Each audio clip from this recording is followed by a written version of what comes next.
Yeah, the thing that really stuck with me the longest was not really feeling like I am the person who I used to be, and not being able to look at my pictures. And I had to remove my pictures from social media, like Instagram and Facebook. I had to remove all of my pictures because I couldn't look at them. They would scare me.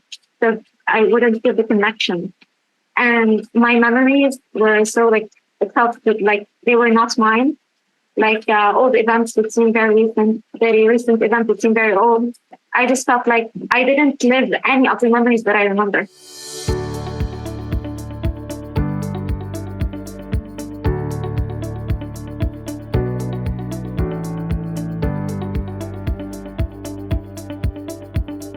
Hey everyone, I'm Sean O'Connor, author of the Depersonalization Manual, and today I'm speaking with Esraa Karroum from Tripoli in the Lebanon. Esraa is 23 years old. She first developed chronic DPDR about 2 years ago. In that time, she suffered intense panic attacks and depersonalization, derealization episodes, brain fog and concentration issues, along with the constant fear of going crazy. Fortunately, Esraa has since made a complete recovery. As she wrote to me in a recent email, I never thought I would get out of this nightmare, but I can say now that I'm over all of it. I'm happy and busy with work. I can't believe that I'm back to being who I was and maybe a little stronger as well. And Esraa is with us today to talk about her experience with and recovery from depersonalization, derealization disorder. Esraa, you're very welcome to the channel. Thanks for being with us today. Thank you so much for having me. Yeah, it's a pleasure to have you on the channel. Thank you. Esraa, can you tell us a little bit about yourself? Well, my name is Esraa. I'm 23 years old, and I am originally a translator, but currently I'm working as a teacher for Syrian refugees. You're working as a teacher for Syrian refugees? Yeah, that's really wonderful. I imagine that must be a very rewarding job. It is, yeah. It's amazing to be able to help. Yeah, that's great to hear. Esraa, can you tell us a little bit about your experience with DPDR and how did it start for you? So I think I've struggled with anxiety since I was a child. But it started, I would say, exactly like you said, about 2 years ago. And when I had the coronavirus, I got the coronavirus, I think about 3 times. And then I got a lungs infection and I got bronchitis. And I was really worried about my health. So I started going from one doctor to the other, and then obviously asking for x-rays and like scans and blood tests and everything. Until eventually I got better, but I was stuck with panic attacks. So like I would have one panic attack after the other. The first one led me to go to the hospital without actually knowing that it was a panic attack. And the doctors were saying that obviously with stress, I was sleep deprived. And I would say it's just an accumulation overall of stress work and toxic relationships and family problems and being worried about my health. So it's all kind of exploded all of a sudden into like a huge panic attack. And then I just woke up like feeling like I was out of it completely, fuzzy, foggy. That's how it started basically. Can you tell us a bit more about the first panic attack that you experienced, Esraa? Because remember you described it to me before and said something like it was you felt like the walls were moving in around you. Exactly. So I remember I was like in the bedroom alone and the lights were off. I was trying to go to bed. And actually, before like the panic attack hit, I remember I was talking to my mom, and she was telling me something. Like we were just having a chat, and all of a sudden, I remember I could like look at her, and I could see her like facial features moving, and I was hearing her voice, but I just couldn't make any sense of what she was saying. And I told her like, I think I need to go to bed. And I just went in, and while I was sleeping, I just all of a sudden like kept racing hard. And felt like there was like a lot of noise in my head. Like, I don't know, I just felt like there was a lot of noise. And there was in fact nothing, but it felt like there was screaming in my head. And like the walls, I felt like the walls are crashing in on me and I just couldn't breathe. And I felt like something is definitely wrong.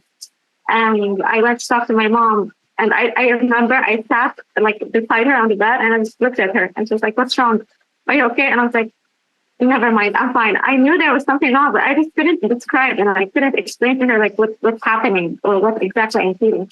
So I said that I might just calm down if I just try to go back and get some rest. So I went back to the bedroom and the same thing happened again. It's like waves. It's like comes in waves.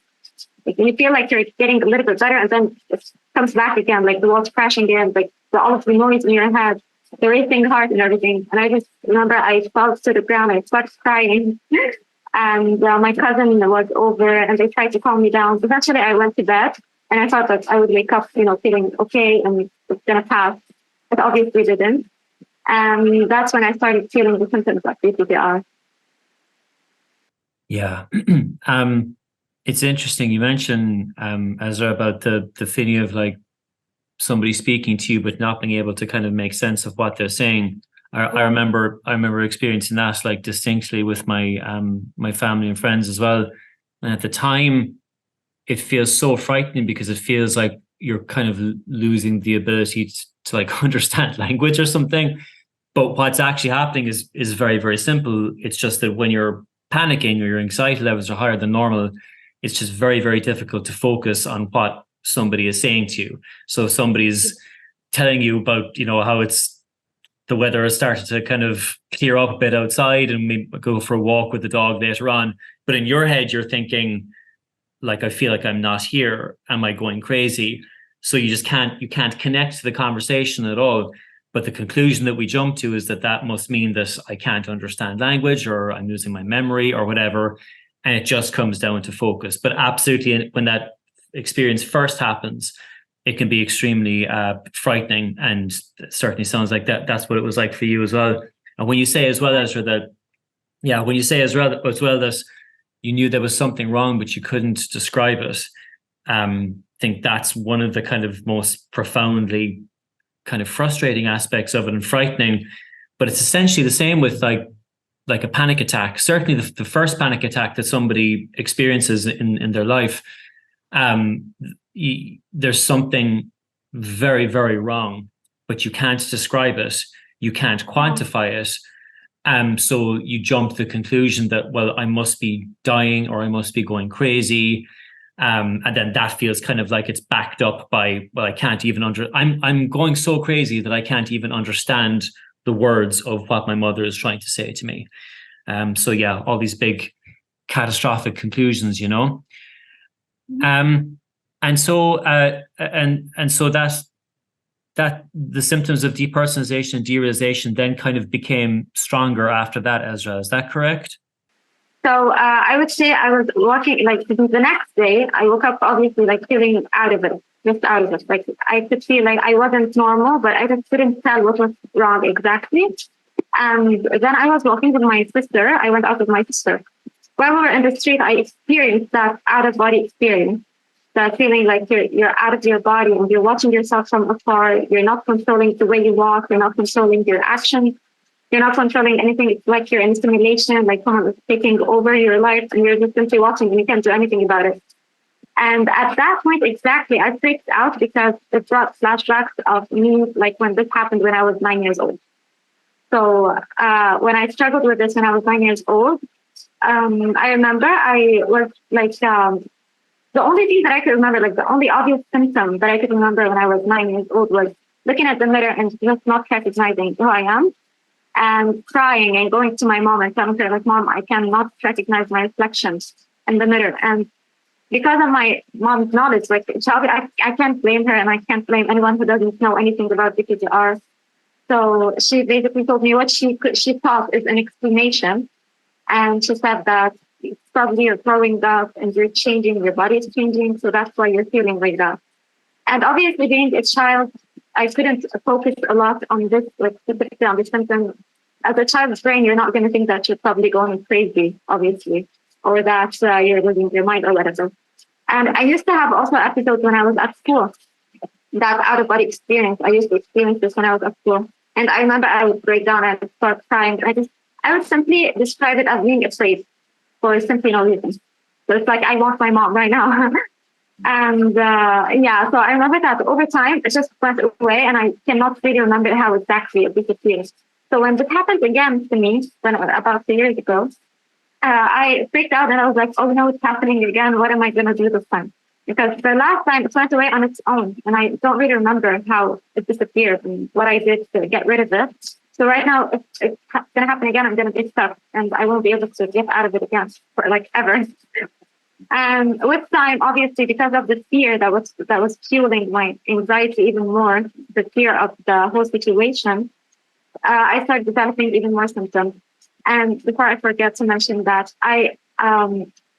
back in 2018 or 2019, I came across the term depersonalization while I was scrolling on social media. And I read a little bit about it, and I thought to myself, like, this is probably what happened to me when I was 9 years old. But I didn't go into details, like how it happens and what are the reasons and what could be other symptoms of it. So when this happens, I knew that it was called depersonalization. So I basically knew the term, but I didn't know anything else about it. And obviously, again, symptoms got stronger. I got like horrible headaches, pain, neck and shoulders, and the feeling of being in a dream. And I would like to describe it as being underwater all the time, like hearing things and looking at people like they're underwater. The panic attacks constantly all the time. Not being able to recognize myself in the mirror. I developed fear of going to the bathroom because of the mirrors in the bathroom. I couldn't take a shower for actually a very long time because I feel like I'm suffocating. And yeah, I also like obviously like you're in a dream. There's enough glass behind you, like you're watching yourself from afar. I lost my senses. I couldn't taste anything anymore. Everything seemed tasteless. I couldn't feel anything with my hands. I would burn my hands and I would not notice. It's basically like the brain just shut down and stopped working. And for 2 months straight, I was in bed and I couldn't leave my bed. I couldn't talk and I couldn't eat and I couldn't walk and I couldn't do anything. Feels like your life was put on hold and like you really can't do anything but just observe yourself suffering and losing yourself completely.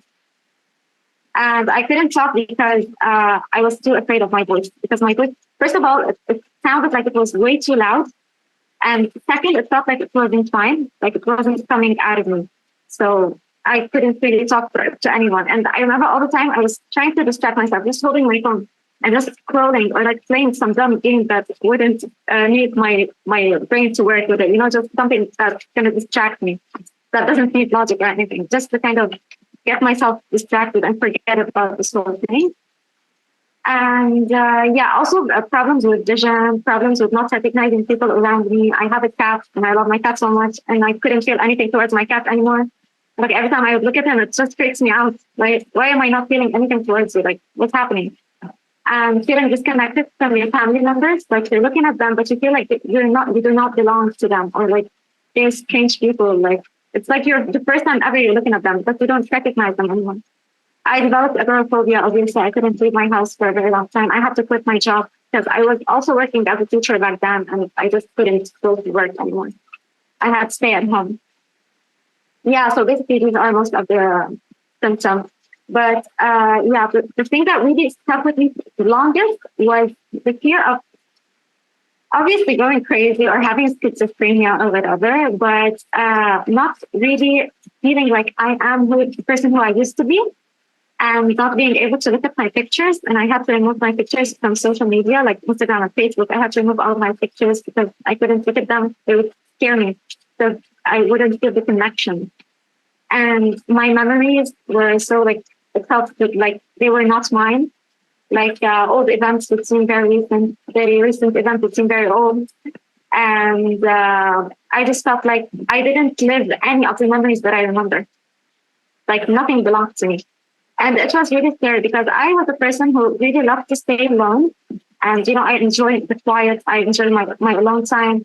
I like to, you know, do things that to meditate or to like write my journal or like draw, listen to music, whatever. And I couldn't do this anymore. I couldn't stay alone, and I couldn't stay alone at home at all. Like, if my family was going out, I would like freak out. Like, take me with you or stay with me at home. And if I ever go out with them, I would have a panic attack. So I kept thinking like I'm ruining their lives. Like they can't really enjoy a day out anymore because of me. And I really can't let them out anymore because I can stay at home alone. And the most crazy feeling was like when you're being alone, it felt like you weren't even with yourself. Like you're in a void. Like there's nothing. So that was really terrifying to me. The feeling of not being able to stay alone and not recognizing myself and just not being able to enjoy my own company. That was really annoying to me. And the fear of also like my memories were all distorted and just felt like I didn't flip anything. Like, what if I have an understanding of this whole entire life concept? Like, what's going on?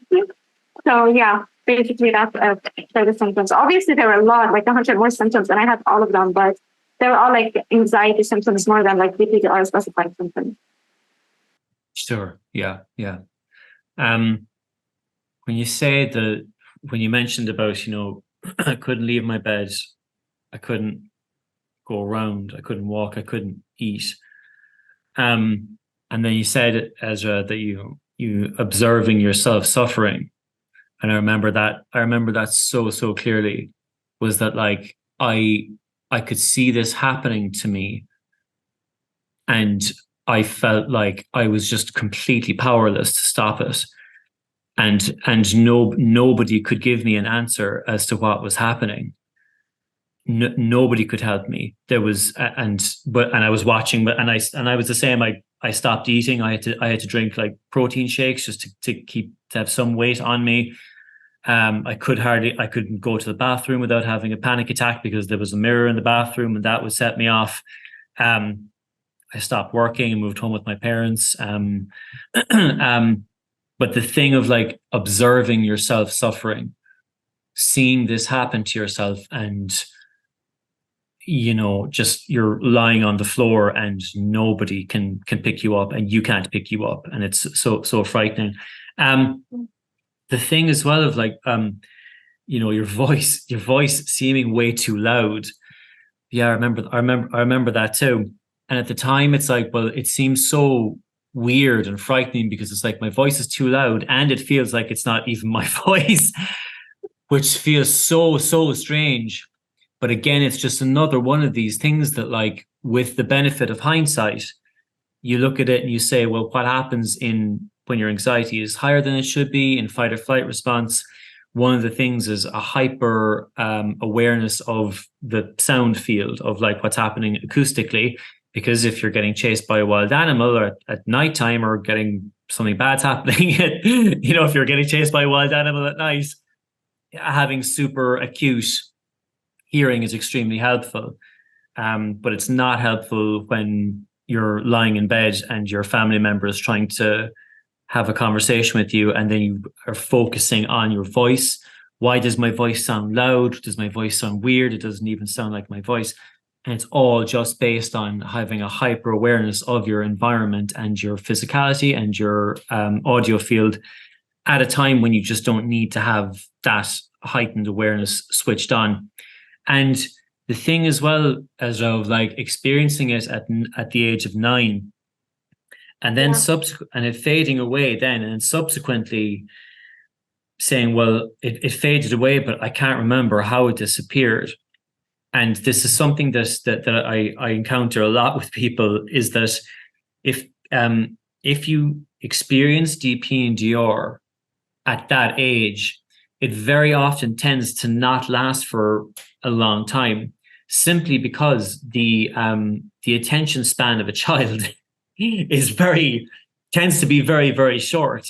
So even if something is kind of freaking you out or frightening you, you can often just get, distracted by the squirrel outside the window. Like, it's the same thing with like if a kid is upset or crying because their brother took their toy or whatever, you could just say, oh, but look, sure, there's a really good movie on. You love this movie. And go, okay, you say, oh yeah, I do love this movie, But that kind of thing can just, and as we grow into adults and our attention spans become longer, and we also kind of develop the tendency to catastrophize, we then focus on the exact same experience. And instead of just letting it go by focusing away from it, we keep focusing on it and turns it into this feedback loop, which can last for much longer than it should. But ultimately, at any age, it doesn't matter. It's still the same thought process, the same anxious feedback loop, and it's always harmless and temporary, even though it can be very, very frightening when it happens first. Esraa, so during this experience, what would have been your lowest point? Was there a particular time or a thought or a feeling that you remember being particularly difficult? I remember because my DPDR, I would say specifically, started in June, in the beginning of June. and my birthday was in July. So I would say the lowest point was on my birthday because anything related to the self kind of sent me immediately into a panic attack. And thinking about like this, it's my birthday. Like for example, tomorrow is my birthday, but who am I? Like, how am I going to be able to celebrate my birthday if I have no idea who I am? So I remember like my family were trying to kind of, they brought me a cake and they were trying to celebrate. And I was sitting there just, my mom was talking to me and she was like, you need to move on. You need to enjoy your day. You need to stop thinking about this. I can't see you like this anymore. And I remember just like looking at her face and listening to her talking. But all I could think about was, I'm just need to go crazy. Like there's no other explanation. Like I was looking straight into her eyes and looking at her facial expressions and just seeing her facial features moving around. And I'm trying to focus. I was trying my best to focus on what she's saying and trying to absorb all the information that she was telling me, trying to calm myself down and convince myself that everything's going to be okay. But how can you be convinced if you have no idea what's going on? If there's an explanation of what's happening to you, what's going in your brain, nothing could ever calm you down. The only way to calm down was just by someone explaining to you, like, you're experiencing this because of 1, 2, 3, and you're going to have this feeling with other. That's the only way you're going to calm down. You can't calm down in another way. So she was talking, and I was looking at her, and then I told her, Mom, you don't understand. I definitely lost my mind. And she was so upset that she screamed, that she was like, oh my God, I'm talking to you, like, you're not even listening to me. And that was really, like, it turned, like, the day flipped from the birthday to a catastrophic, very miserable day. So that was, like, I would say my lowest point. And also, I forgot to mention, like, the sensitivity to light, like, to bright light was also, like, a big thing to me. Even if I had to go out, I would, like, wear sunglasses. And at home, I would keep the lights turned off because I just couldn't, like, look at bright lights. Yeah. So I would say that this was the lowest point. I remember also, like, I had a second experience when I was trying to go out and have fun with my, like, brother. We went on a ride in the car and just eating ice cream. So I said, let's give it a try and see if I can do it. I obviously panicked. But the thing is, when I was coming back home, when you think that you're out somewhere and you're going back home, you really know where you're going. Like in normal situations, like I'm going to home right now and I'm going to do this and that. But for some reason, my brain took me to very old memories. And it's not like, because we obviously had an older home and we were living in another one. So my brain brought me back to the older home, like my old house. And I was convinced that I was going there. And when I realized that I wasn't, this is where I was like, I definitely developed Alzheimer or something. There's definitely something not normal in my brain. Yeah. So these were like the two most scary times of my life. Yeah. I can certainly relate to that as well. The having, like, attending an event or like being at something that's like something like a birthday. I went to a family wedding in Scotland a couple of weeks, actually it was probably maybe a month or two after I first developed it, and I still had no idea what was going on. And we flew over for it, and it was the pressure of having to kind of like socialize and be around people and kind of like go and have dinner with people, and nobody kind of like knowing or understanding that something was wrong, because why would they? I mean, I looked like I was okay. I mean, I dropped a bit of weight, lost some sleep, but I didn't look like I needed to be in hospital or anything. But I remember that very, very clearly, like that evening, like being around like kind of family and cousins and things and like playing music and stuff.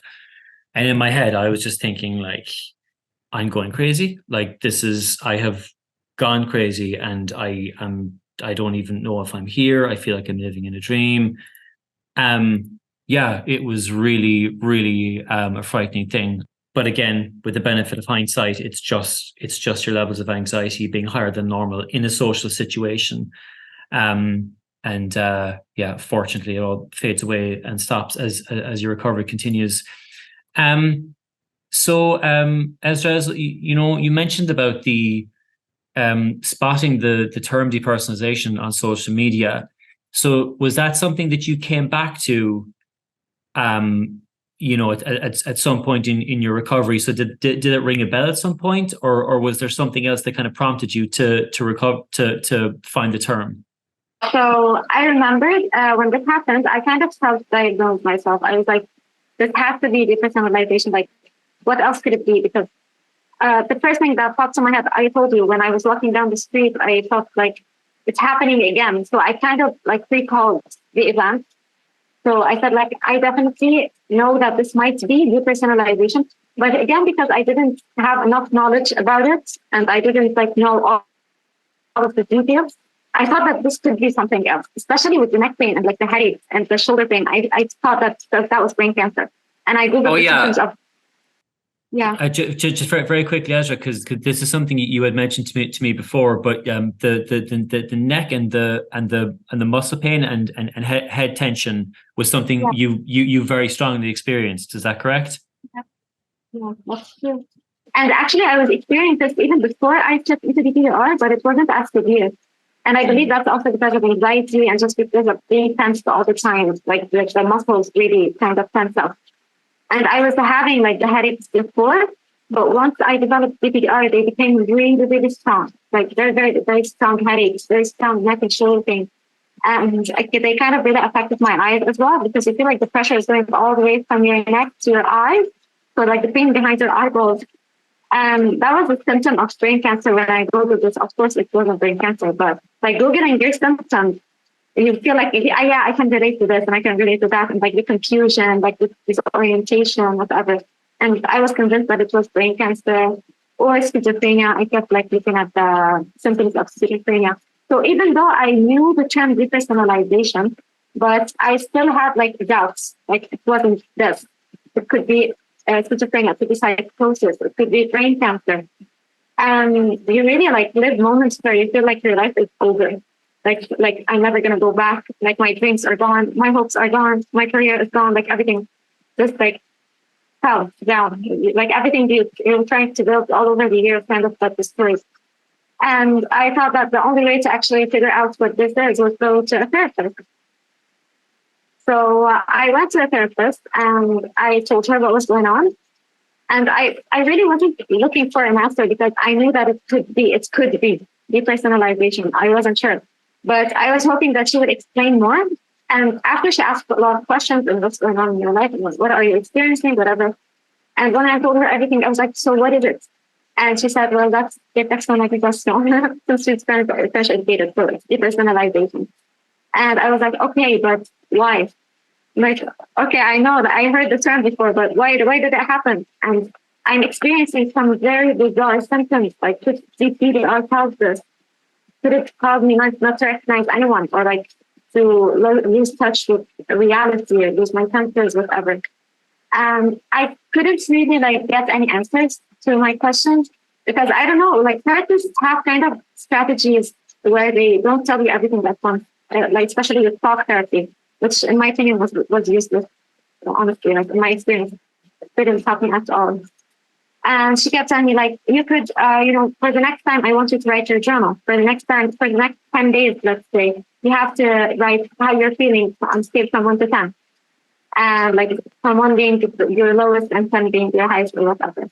And over time, I remember I went to her, I used to go like 1 time per week. And about like the third visit, I was like, this is not going anywhere. I need to like keep doing my research. So I kept on like making my research, and that's when I came across your website. And before I found your YouTube channel, I found your website, and I was reading, and you were kind of explaining your experience, sharing your story, and I like it was the first time that I could relate to something. And I remember I was crying. I was like, I'm not the only one. Like someone has experienced it before, and I found a lot of answers that I wasn't finding at the therapist. And when I went back to her, I told her that I found this guy and he shared his story and he had like these symptoms. And I told her, and for some reason, I felt like I was telling her more information than she knew. So maybe it's because she never experienced the DPDR. Like maybe she knew about it and she studied the situation, but hearing like the story from someone who actually suffered is way more different.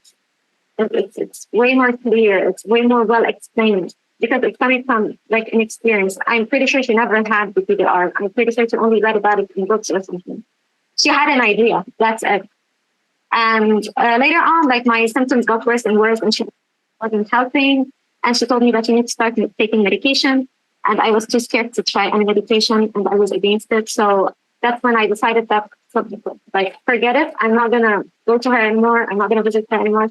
Let's just keep working on like Google because that's where I found you, and I was like, let's dig deeper into this and try to know more. And I stopped visiting her after 6 weeks, and then I found like your YouTube channel, and I found your manual, and that's when kind of everything started making sense to me, honestly. I'm very glad to hear that the book was so helpful, Esraa. Yeah, I think what often happens with therapists is they're very often familiar with depersonalization, but only as a transient symptom, which to be fair is where it happens in the majority of cases. So people do experience depersonalization as a transient symptom of intense anxiety or a panic attack or a life or death situation.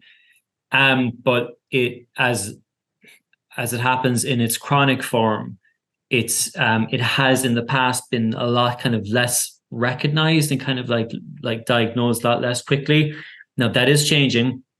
It's changing very quickly, actually, and like the rate at which I mean, even just the people who I speak to, it's much more common for people to tell me, like, I spoke to my local doctor and they said, "Oh, that's called depersonalization disorder," which is great to hear, because that situation was non-existent back when it happened to me.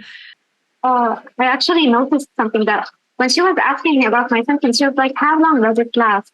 Like the DPDR episode, and she didn't know that this could happen 24/7, because it wasn't coming in episodes. Like there obviously were like times where it was way more intense than other times, but it was there all the time, and she couldn't understand it. She used to tell me, she gave me some like helpful advices, I would say, telling me that whenever you get this DPDR like episode, she told me to invite it in and like ask for more, and she told me that nothing worse is gonna happen. Like this is just let it pass, just let it pass.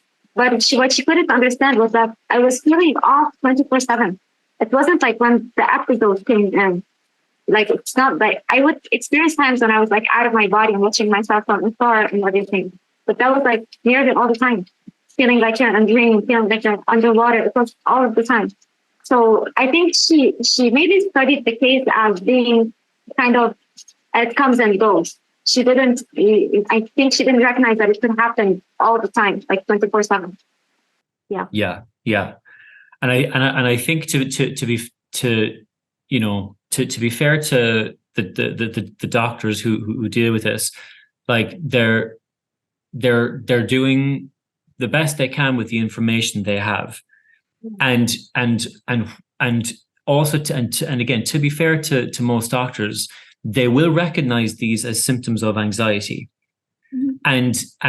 And the thing is that, like, while that's not all the information that you need, it is technically correct. So when a doctor says, okay, well, invite the feelings in, and don't and remember that ultimately you're safe, like it's very, very good advice.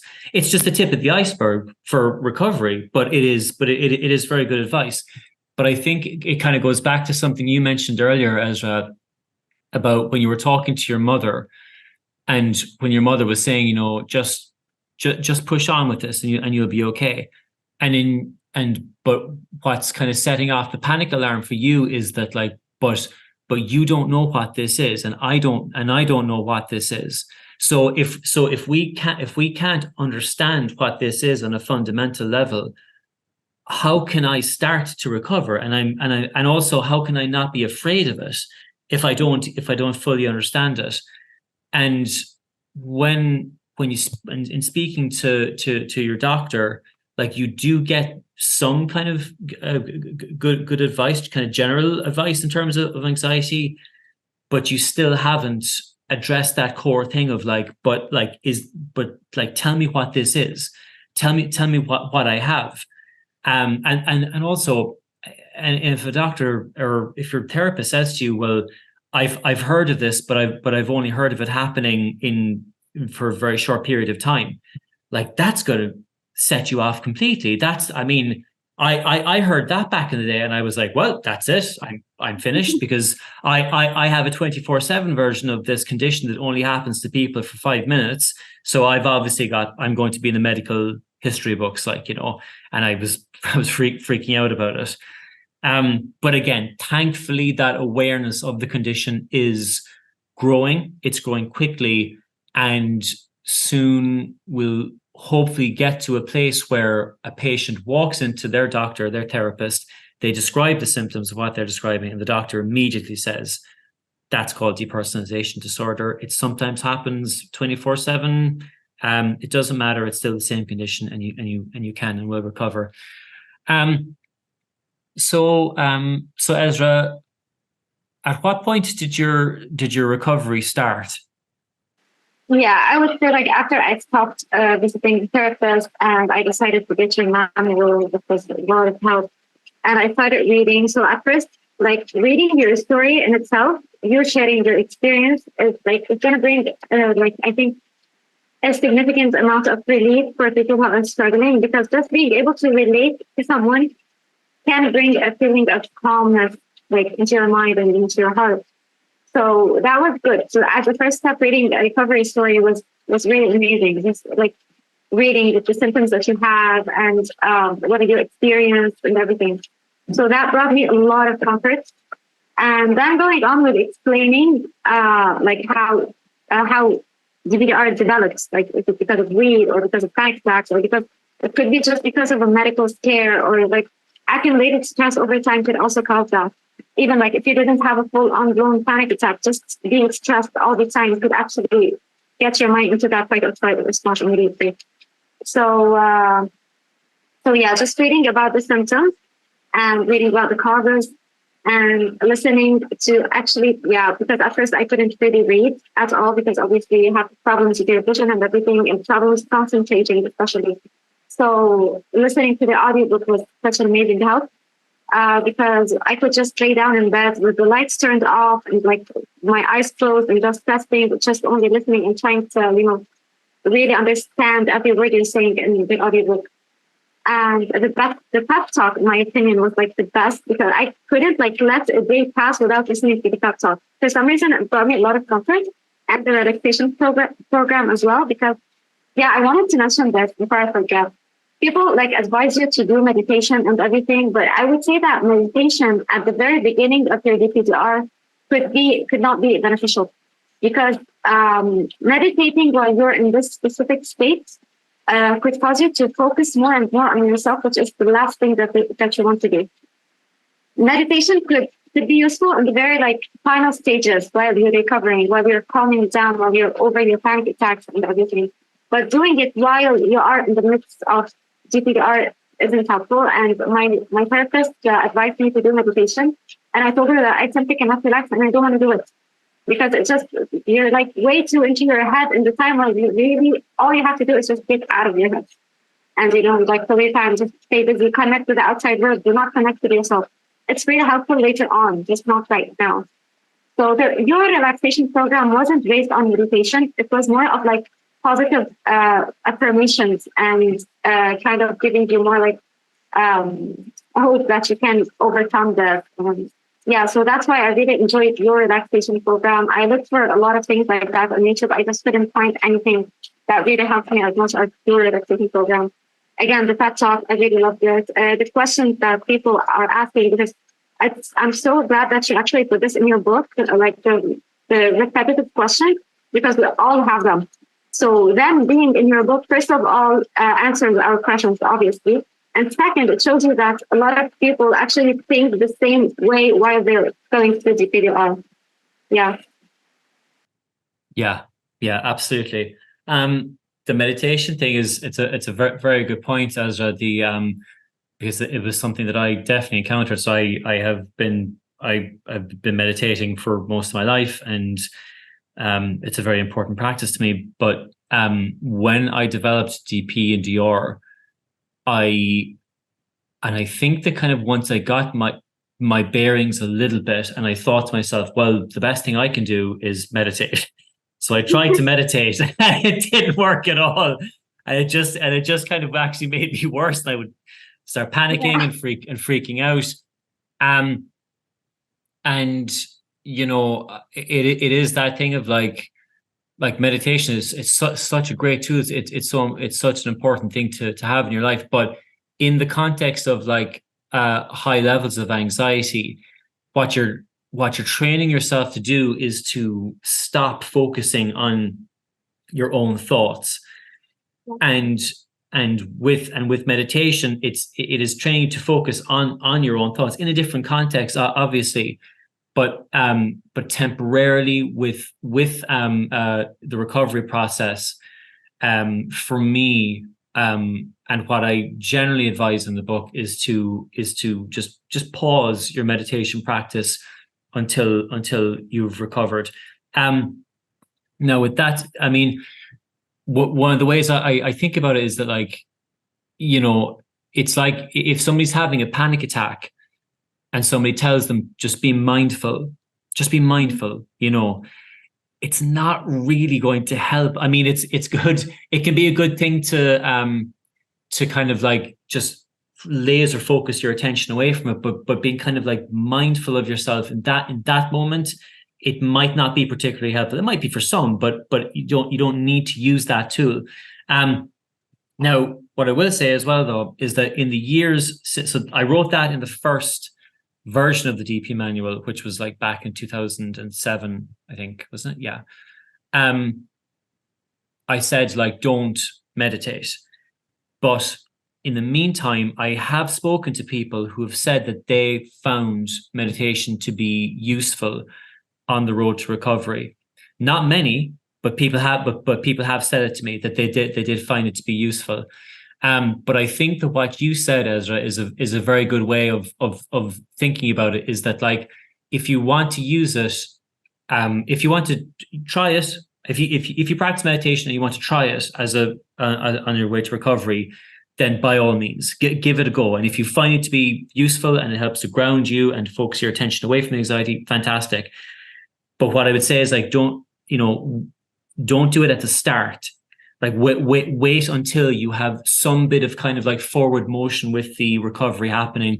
Wait at least until you fully understand what the condition is and why you don't need to be afraid of it. And at that point, if you want to start using meditation as a tool, one thing in your toolbox towards recovery, then you can do that. But the worst case scenario is that you just stop meditating until you're recovered, and then you start meditating again. All these things are completely available to you once you've recovered, you know. So what did recovery feel like, Esraa, you know, on a day-to-day basis? Yeah, I had an expectation when I was going through this that I would wake up one day, like, life is great, like my brain fog is like has fallen away, and I'm like feel connected to everything. It's like you're like a newborn, feeling like a newborn, but it doesn't happen like that. And it's not disappointing in any way. Actually, it happens like in a lot kind of easier way.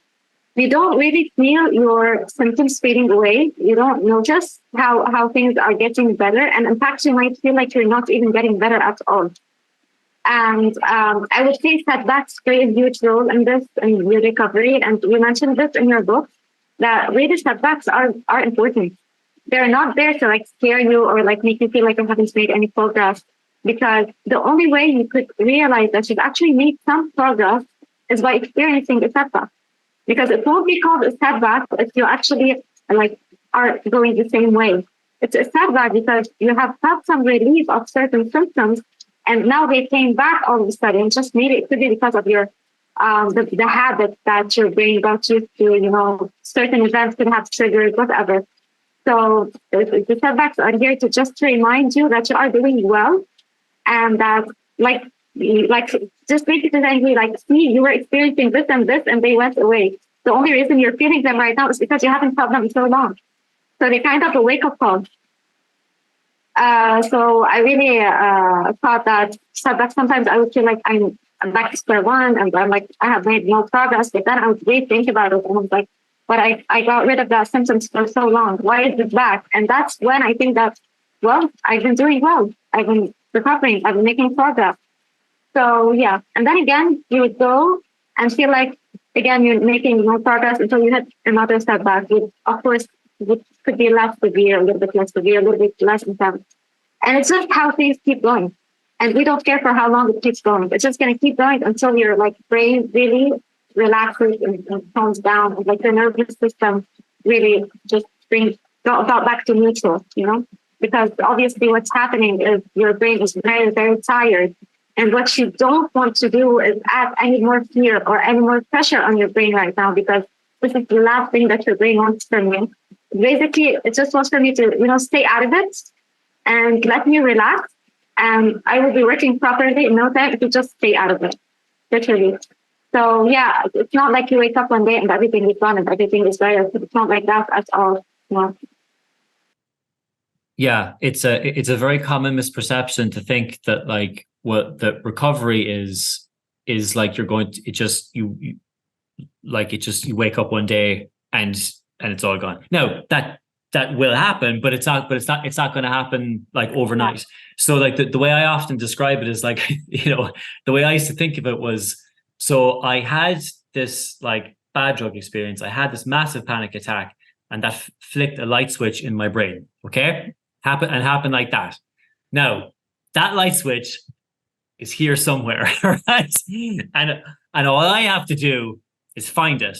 Now, that may take like months of research. It may take watching every video on YouTube. It may take talking to different people. It may take combining different efforts and treatments or whatever. But I will find that light switch. And when I find that light switch, it'll go click, and I'll wake up and go, it's gone, right?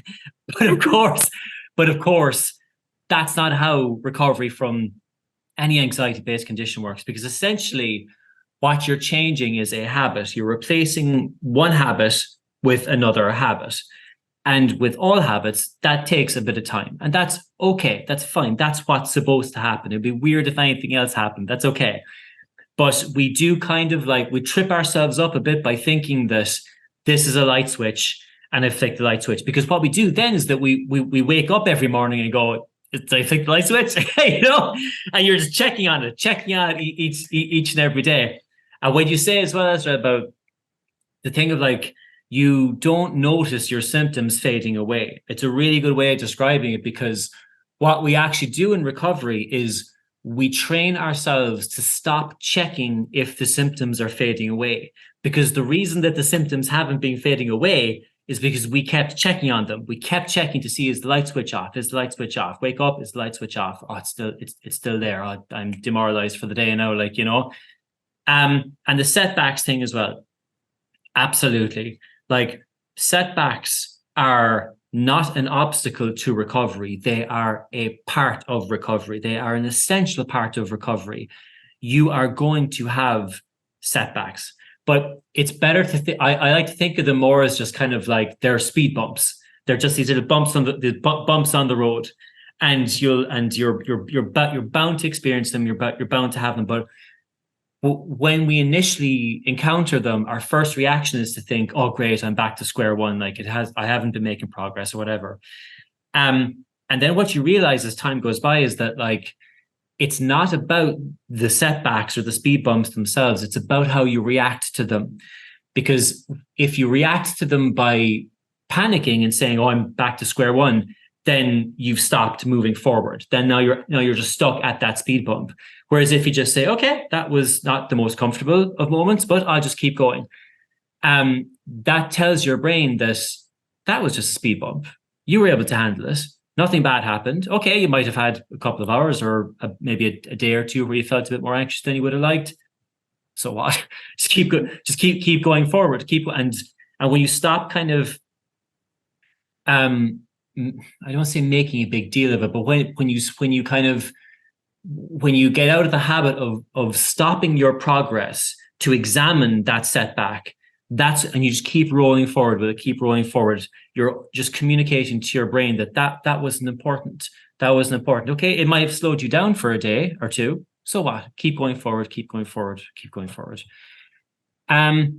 So now that you've recovered, Esraa, and this is a question that people ask me all the time, is getting back to normal really getting back to normal? Because it's such a big fear that people have, is like, I know these other people got back to normal, but I'll never really get back to normal.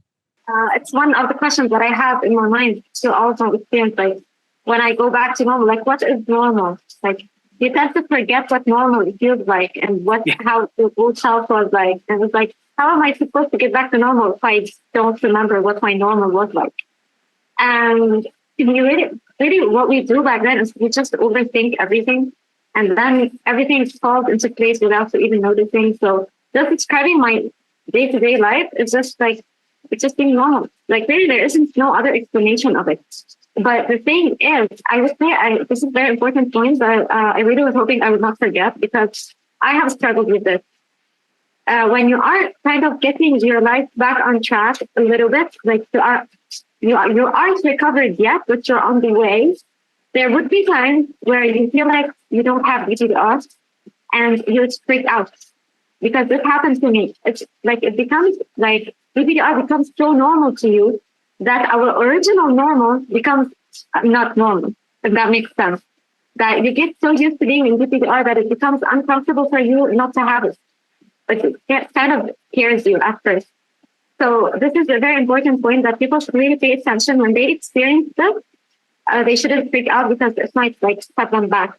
So you're gonna, unconsciously, you're gonna fall back into the cycle again without even noticing. And you're gonna, like, your mind will take you back to DPDR.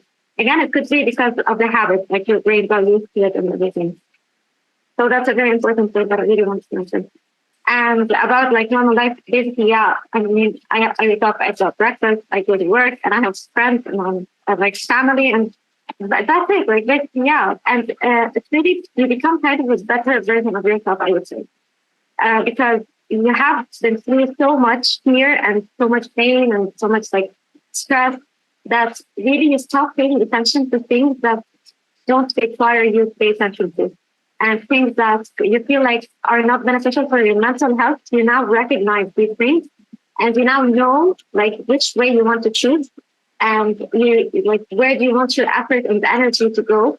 You don't want to waste it on something that maybe you've got no control over, or something that happens, like something that you basically, even no matter how hard you try to get involved into, you cannot do anything. Just let it be, just let it go, and just focus on the things that you can make a change, and things that you can, like your effort would be noticed and would be seen.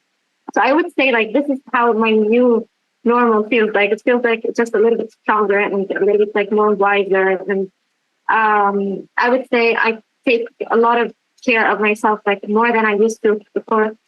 I notice like the energy is really matter to me right now. Like if I don't feel like I vibe here, I would stay away from it. If I feel like someone's sending me like bad vibes, I would say away from this. I feel like this person is kind of understanding, like, and I'm talking about relationships in general, like could be friends, could be family, it could be work environment. So I just started to focus. I'm talking personally. I started to focus more like on the energies and like the mental health and everything, because I realized that nothing is more important than one's mental health, because it could affect your physical health in so many ways. Because I personally lost 10 kilograms. Like my hair was falling like crazy. I was low on iron just because of like my mental health problem. So it could literally destroy a person if they are not able to, ask for help. And asking for help is very important, because you cannot do this on your own. That's great to hear that you're doing so well, Esraa. It's such a common question. How can I get back to normal if I don't remember what normal feels like or felt like? And interestingly, it's something I've addressed in a new video that I've just finished making. But it feels like such a frightening question, but it doesn't make any sense. It's like it's like if somebody has, so like DPDR are symptoms of anxiety, right? So take another symptom of anxiety, like neck and shoulder tension, for example, or tension headaches. Like in order to get rid of like neck and shoulder tension, do you need to be able to remember a time in the past when you weren't experiencing neck and shoulder tension? Like, no, of course you don't. If somebody's having a panic attack, does that person need to be able to think about a time in the past when they weren't having a panic attack in order to stop the panic attack? Like, no, that's ridiculous. It doesn't make a scratch of sense, but when we're going through it, it feels like a legitimate worry. But it's not your job to do that. It's not your job to try and like visualize a time in the past where you weren't experiencing anxiety in order to take it out of it. And you're so true as well. Like when you say that that after recovery, you are, I mean, it's completely back to normal, but you are also stronger because you have this experience with anxiety under your belt and you know what it is and you're intimately familiar with anxiety, and you'll have that for the rest of your life, because the only reason that this turned into a problem in the first place was because of a misunderstanding of what these symptoms were, and focusing on them and panicking that they meant that something terrible was wrong, that you were going crazy, that you're going to die or whatever. And then that turning into a feedback loop that goes on for much longer than it should. But once you go through this experience, and as I often say to people, like if you're like 1 in 3 people will experience an anxiety-based condition at some point in their lives. These are the most common things in the world. If you're going to experience them, it's kind of a good thing to have it when you're young, just get it out of the way. Just get it out of the way, and you'll know that then for the rest of your life. So if in the future you experience times when you're under a lot of stress, maybe you're not sleeping enough, you're drinking too much coffee like I do all the time, and you experience these feelings temporarily, you look at them and you say, okay, I'm under a bit too much stress. I'm going to take it easy today. I'm going to reduce my work hours, get off the coffee. I'm going to meditate. I'm going to take it handy, and I will get up early and go for a jog tomorrow. And when you think of it like that, which is not just, it's not like a different interpretation. That's the correct interpretation, because all this is your body saying, okay, you're under a bit too much stress at the moment. So here's these little warning signs. You say, okay, gotcha, got the warning signs. I'll take the foot off the pedal. I will make the changes to let this anxiety go. And it goes, which is what it's supposed to do, as opposed to the first time when it was like, oh, I'm going crazy,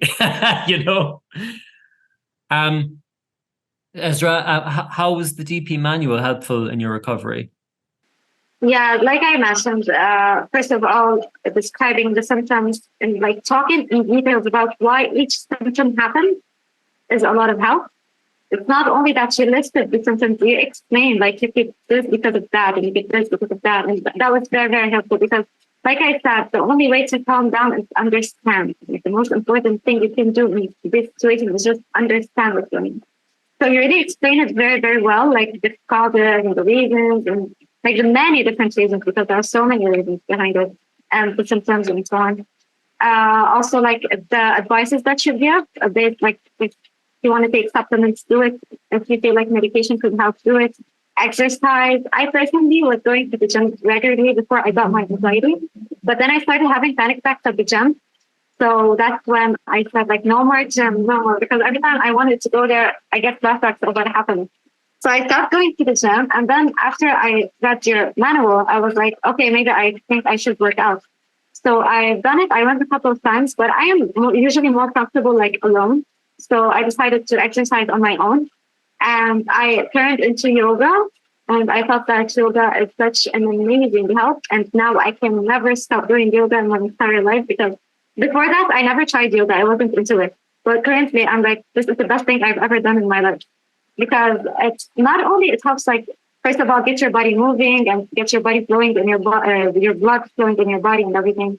And which obviously, like, helps with anxiety. And it kind of fixes the adrenaline levels and everything.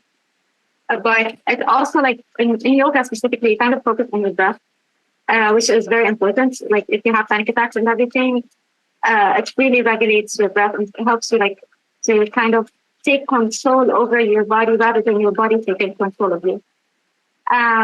Also, like I said, the advice that you have in your manual, and you should always never forget that if you have a family doctor, you should always consult a doctor, like if it's related to medication and everything. And I would say, like, yeah, the most like thing that I really loved about your manual was the pep talk and the relaxation program. Also, the videos, like what to expect during the recovery, and I believe there was a couple more. I really enjoyed like watching them and listening to your advices and them.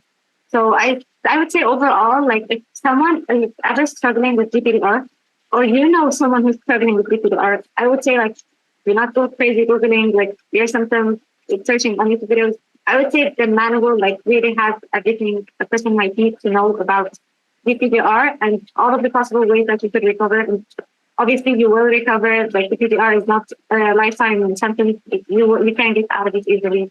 So yeah, if someone ever really, and I personally would honestly like recommend this to anyone. If I ever find someone who's really struggling, because I really cannot anymore like see someone who's actually have like a mental health problem and like stay out of it. Because I know like the hell that they're going through, and I don't want them to experience the same thing. So I personally like ever someone, which is very rare, like in my life, I'm like the first one in my family who ever got this, and like the first one between my friends who ever got this. But if like ever it happens, I would definitely recommend the manual because it literally explains everything, and it's actually the most important thing that it stops you from like surfing the internet, because like it's everything is kind of, I would say, locked into one box instead of like Googling and like finding forums and finding people who are saying that I've got this for 20 years and I've got this for a lifetime. Because people are simply, they have a misunderstanding of how they should deal with it. So it kind of saves you a lot of effort, like research and watching a lot of useless videos. So when you have the manual, you're not going to have to face all of these problems. So everything's going to be like, just like I said, like in a box, so you're going to open it. It's like your safety box, and eventually you will also be free of that safety box with time once you're recovered. Yeah, That's great, Esraa. I'm so happy that the book was helpful in your recovery, and I agree with you completely about the thing of, you know, having more, I guess, empathy for people who are going through, you know, similar situations.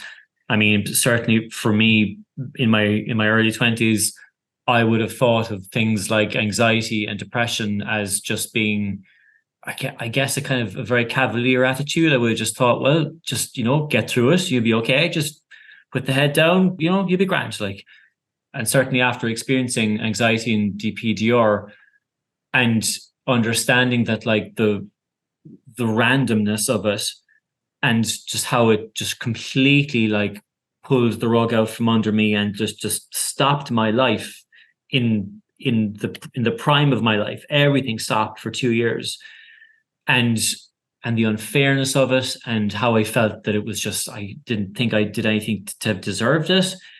And what that teaches you is that like it has nothing to do with like deserving it. It is actually quite random, but it also doesn't matter, because regardless of the circumstances that triggered it, it's still the same condition, and you can and will recover. But as you said as well, Esraa, like it's so much of it is just understanding what the condition is, and because when you do that, that takes so much of the power away from it.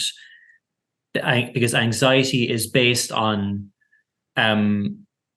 catastrophizing. And when you understand what the condition is and what DPDR is, why all of these symptoms, even the most bizarre, frightening ones, have the simplest of reasons behind them, that takes all the power away from them. So, you know, if you can like explain even just like the basics of anxiety to somebody who's going through it, that can be a massive help for them.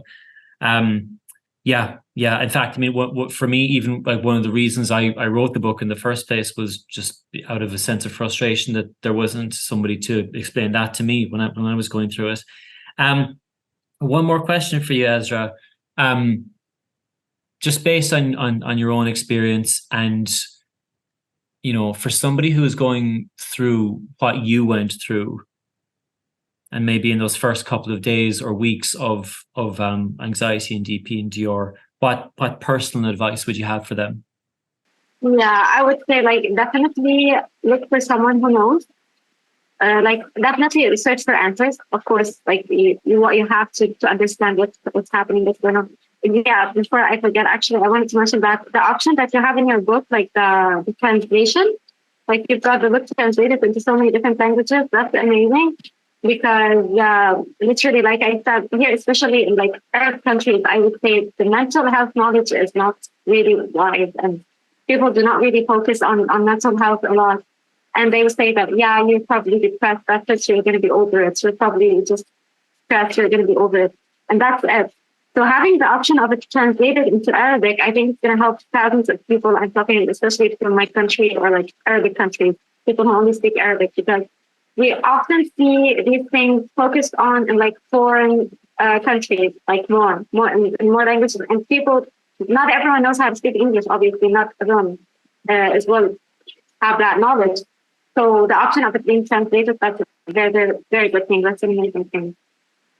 So like a person, I wouldn't have a problem reading it in English, but the option of it having it in Arabic, specifically in Arabic, is an amazing option. So just try to have a full understanding of what's going on. Work on yourself. Take the advices, like literally just go with them. Don't listen to your thoughts.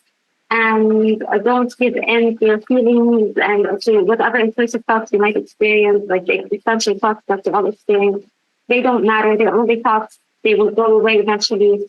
You might have moments where you feel like this is it, you're doomed, you'll never get out of it. Like really just don't listen. Never pay attention to these thoughts. Just keep doing what you have to do. Keep doing what you can do. Get out of your comfort zone as much as you can. The things that really make the DPDR worse, do them. Whether it's like going for a walk or like just exercising, or I don't know. There would be things that would trigger your DPDR even more.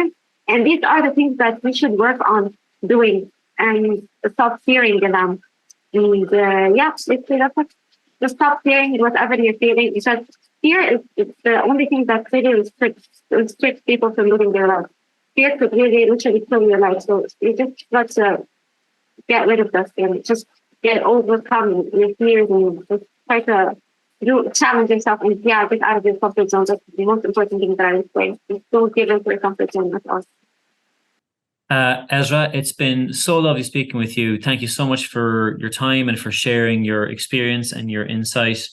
I'm sure there's going to be people watching this who are going to find this to be very helpful and inspirational. So thank you again for being on the channel, and I'm delighted that the DP manual was helpful in your recovery. So enjoy your life post-recovery, keep up the good work, and it was lovely to meet you. Thank you so much.